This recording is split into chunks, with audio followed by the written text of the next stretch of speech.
श्रीमद् भागवत गीता, जिसको हम गीता के नाम से जानते हैं, वह 700 श्लोक का एक हिंदू लेख है जो महान युद्ध महाभारत का ही एक हिस्सा है।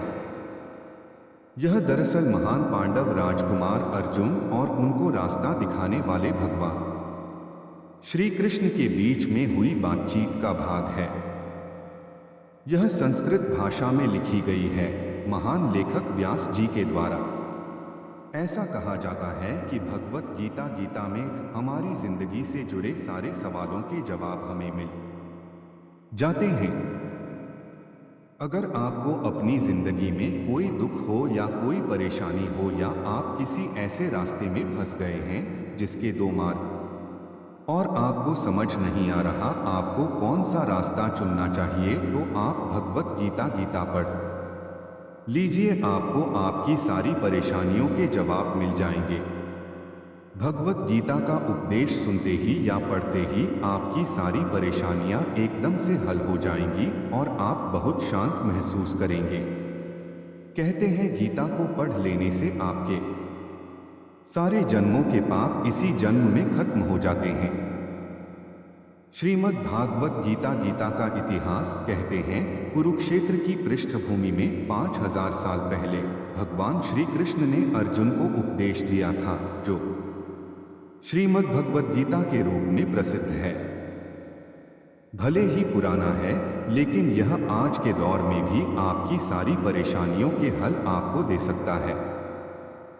भगवत गीता आपको एक जीने का ऐसा ढंग सिखाती है जो भरोसे और त्याग पर निर्भर होता है।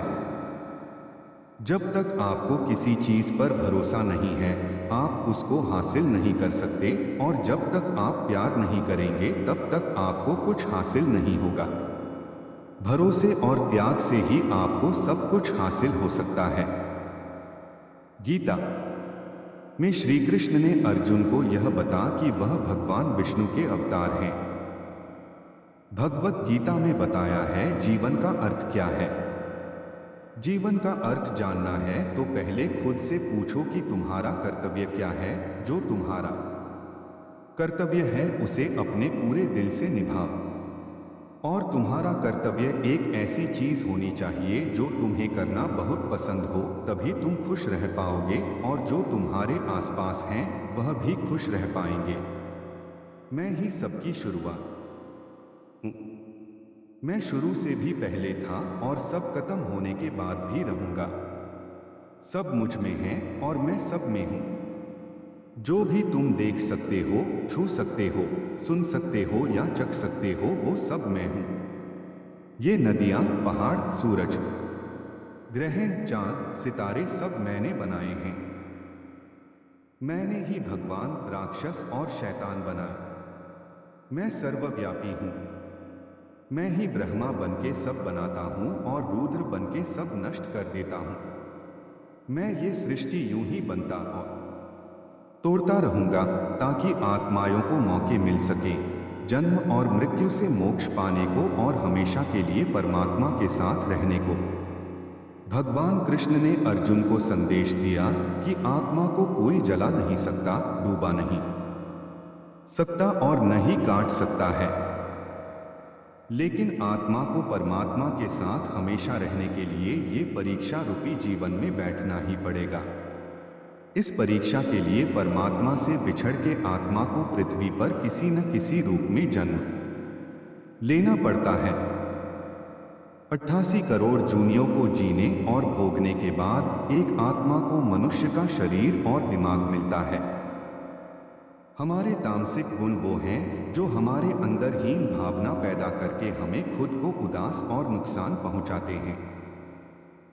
हमारे राजसिक गुण हमें लालची और ईर्ष्यालु बना के दूसरों के प्रति नुकसान पहुंचा सकते हैं। इस जीवन की परीक्षा में सबको अपने तामसिक और राजसिक गुणों को परित्याग करके अपने सात्विक गुणों से परिचित होना पड़ेगा। सात्विक गुण वो हैं जो आत्मा को अपने आसपास की हर चीज से जोड़ें और उन्हें प्यार करना सिखाएं। जैसे झूठ नहीं बोलना, चोरी नहीं करनी, भगवान का निरादर नहीं करना, दूसरों को नुकसान नहीं देना। हर आत्मा को अपने जीवन काल में हर समय धर्म का पालन करना होगा और धर्म की रक्षा करनी होगी। इन भावनाओं को मनुष्य को हमेशा अपने नियंत्रण में रखना होगा, क्योंकि इनके बहाव में किया गया कोई भी काम हमारी जीवन भर की परेशानी का कारण बन सकता है। इस परीक्षा रूपी जीवन में हर मनुष्य हर समय कुछ इच्छाएं रखता है। कुछ इच्छाएं एक ही जन्म काल में पूरी हो जाती है, तो कुछ अधूरी रह जाती हैं और उनको पूरा करने के लिए आत्मा को लौट फिर से पृथ्वी पर आना पड़ता है। अगर हम कोई भी इच्छा न रखें तो हम इस जीवन और मृत्यु से मुक्त हो सकते हैं। परीक्षा का समय खत्म होते ही आत्मा शरीर और अन्य सब वस्तुओं का त्याग कर देती है।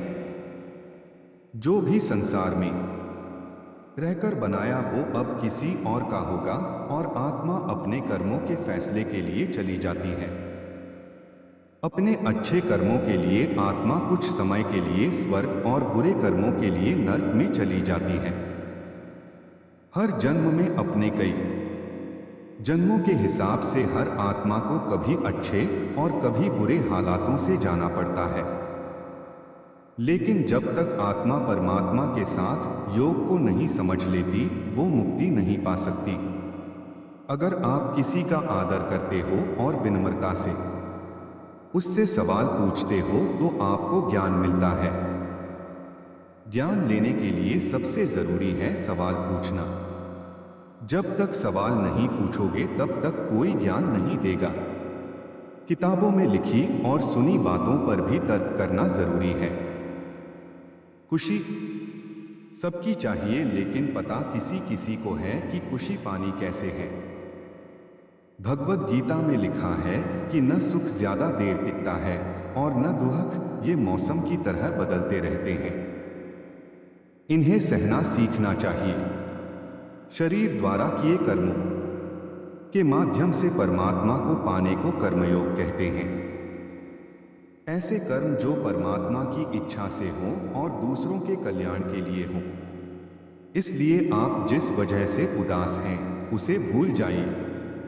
अगर आपका जॉब इंटरव्यू अच्छा नहीं गया या फिर आपकी रिलेशनशिप अच्छी नहीं चल रही, तो ये समझिए ऐसा ही होना लिखा है और ये अच्छे के लिए ही है। ये सब कुछ किसी कारण से ही हो रहा है। आपको भविष्य के बारे में चिंता करने की आवश्यकता नहीं है कि आपको अतीत पर ध्यान देना चाहिए। आपके पास केवल वर्तमान पर नियंत्रण है, इसलिए इसे पूरी तरह से जिए। आज का वीडियो इतना ही। मिलते हैं अगले वीडियो में। वीडियो अच्छी लगी हो तो चैनल को सब्सक्राइब करें और शेयर भी करें। वीडियो को लाइक करें।